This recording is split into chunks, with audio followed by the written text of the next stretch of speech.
Hi welcome to laughing ladies. ഒരുപാട് പേര് comment ഇട്ടിട്ടുണ്ടായിരുന്നു തുറക്കലപ്പത്തിൻ്റെ ഫുൾ റെസിപ്പി വേണമെന്ന്. അപ്പോൾ അതൊന്ന് കണ്ടു നോക്കാം കേട്ടോ. ആദ്യം മാവ് കുഴച്ചെടുക്കാനുള്ളത് നോക്കാം. അതിനായിട്ട് ഒരു ബൗളിൽ ചെറു ചൂടുള്ള പാലെടുത്തിട്ട് ഒരു മുട്ട പൊട്ടിച്ചൊഴിച്ചിട്ട് അതിലേക്ക് 1 ടീസ്പൂൺ ഈസ്റ്റും 1 ടീസ്പൂൺ പഞ്ചസാരയും ആവശ്യത്തിന് ഉപ്പും ചേർത്ത് കൊടുത്തിട്ട് നന്നായിട്ട് തന്നെ മിക്സ് ചെയ്ത് കൊടുക്കുക. ഞാനിവിടെ 2 കപ്പ് മൈദ കേട്ടോ എടുത്തിട്ടുള്ളത്. അതിലേക്ക് നമ്മുടെ ഈ മിക്സ് ഒഴിച്ചു കൊടുത്തിട്ട് നന്നായിട്ട് തന്നെ കൈകൊണ്ട് കുഴച്ചെടുക്കുക. വെള്ളം കുറവായി തോന്നുകയാണെങ്കിൽ ഇളം ചൂടുള്ള വെള്ളം ഒഴിച്ചു കൊടുത്തിട്ട് നന്നായിട്ട് കുഴച്ചെടുക്കാം. ഇനി പാൽ തന്നെ വേണമെന്നൊന്നുമില്ല, പാൽ ഓപ്ഷണലാണ്. നിങ്ങൾക്ക് വേണമെങ്കിൽ ചെറു ചൂടുള്ള വെള്ളത്തിൽ വേണമെങ്കിലും കുഴച്ചെടുക്കാവുന്നതാണ്. നന്നായിട്ട് തന്നെ കുഴച്ചെടുത്തതിന് ശേഷം ഒരു പാത്രത്തിൽ കുറച്ച് ഓയിൽ സ്പ്രെഡാക്കി അതിലേക്ക് നമ്മൾ ഈ കുഴച്ച മാവ് വെച്ച് കൊടുത്തിട്ട് ഒരു മിനിമം 3 മണിക്കൂറെങ്കിലും റെസ്റ്റ് ചെയ്യാൻ വേണ്ടി വെക്കണം. 3 മണിക്കൂർ കഴിഞ്ഞ് ഇപ്പം നന്നായിട്ട് തന്നെ മാവ് പൊങ്ങി വന്നിട്ടുണ്ട്. ഇനി ഫില്ലിങ്ങിനായിട്ടുള്ളത് റെഡിയാക്കി എടുക്കുക. ബോൺലെസ് ചിക്കൻ എടുത്ത് കുറച്ച് മഞ്ഞൾപ്പൊടി ഉപ്പും വെള്ളവും ചേർത്തിട്ട് നന്നായിട്ട് തന്നെ വേവിച്ചെടുക്കുക. പിന്നെ ആവശ്യമായിട്ടുള്ളത് മയോണൈസ് ആണ്. അങ്ങനെ മയോണൈസ് നമ്മൾ അടിച്ചെടുത്തിട്ടുണ്ട്. നല്ല തിക്കായിട്ട് വേണം കേട്ടോ മയോണൈസ് അടിച്ചെടുക്കാൻ വേണ്ടിയിട്ട്. അധികം ലൂസ് ആവാതെ ശ്രദ്ധിക്കണം. ഇനി ചമ്മന്തിക്കുള്ളത് റെഡിയാക്കാം. പുതിന ചമ്മന്തി ആണ് കേട്ടോ നമ്മളിവിടെ റെഡിയാക്കി എടുക്കുന്നത്. അപ്പോൾ പുതിനയും തേങ്ങയും കുറച്ച് സുർക്ക ഒഴിച്ചിട്ട് ചമ്മന്തി റെഡിയാക്കി എടുത്തിട്ടുണ്ട്. പിന്നെ 2 മുട്ട പുഴുങ്ങി എടുത്തിട്ട് കട്ടാക്കി എടുത്തിട്ടുണ്ട്. പിന്നെ വേവിച്ച് വെച്ച ചിക്കനെ നന്നായിട്ട് ബ്ലെൻഡറിൽ ഇട്ടിട്ട് ഒന്ന് ക്രഷ് ചെയ്തെടുത്തിട്ടുണ്ട്. ഓവർ ക്രഷ് ആവാതെ നോക്കുക. ഇനി നമുക്ക് നമ്മുടെ മാവ് എടുത്തിട്ട് നന്നായിട്ട് തന്നെ പരത്തി കുറച്ച് പൊടി ഇട്ട് കൊടുത്തിട്ട് നന്നായിട്ട് തന്നെ പരത്തിയെടുക്കാം. അങ്ങനെ നന്നായിട്ട് പരത്തിയെടുത്തതിന് ശേഷം അത് മാറ്റിയിട്ട് അടുത്തതും അതുപോലെ തന്നെ ഒന്നും കൂടി നന്നായിട്ട് പരത്തിയെടുക്കുക.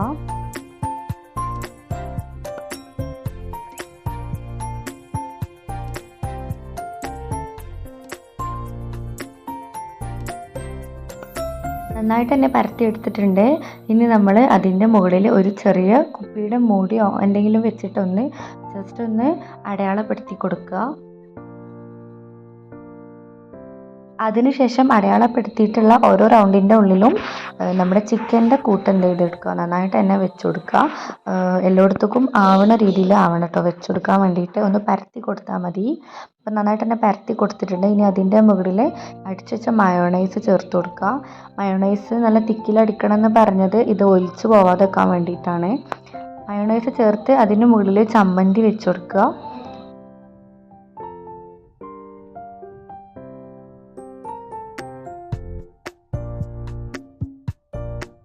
ചമ്മന്തി കൂടി വെച്ച് കൊടുത്തതിന് ശേഷം നമ്മൾ കട്ട് ചെയ്തെടുത്ത ഓരോ മുട്ടയുടെ കഷ്ണം വെച്ച് കൊടുക്കുക എല്ലാത്തിലും.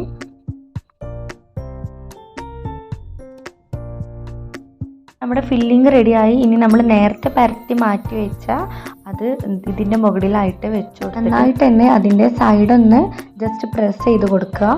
അത് നമ്മുടെ ഫില്ലിങ് പുറത്ത് പോവാതിരിക്കാൻ വേണ്ടിയിട്ടാണ് കേട്ടോ അങ്ങനെ ചെയ്യുന്നത്. എന്നിട്ട് അതേ അടപ്പിൻ്റെ മൂടി വെച്ചിട്ട് തന്നെ ഒന്ന് പ്രസ് ചെയ്ത് കൊടുക്കുക.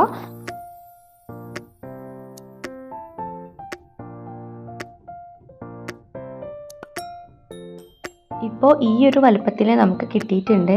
ഇനി നമുക്ക് എല്ലാതും ഇതുപോലെ ചെയ്തെടുക്കാം.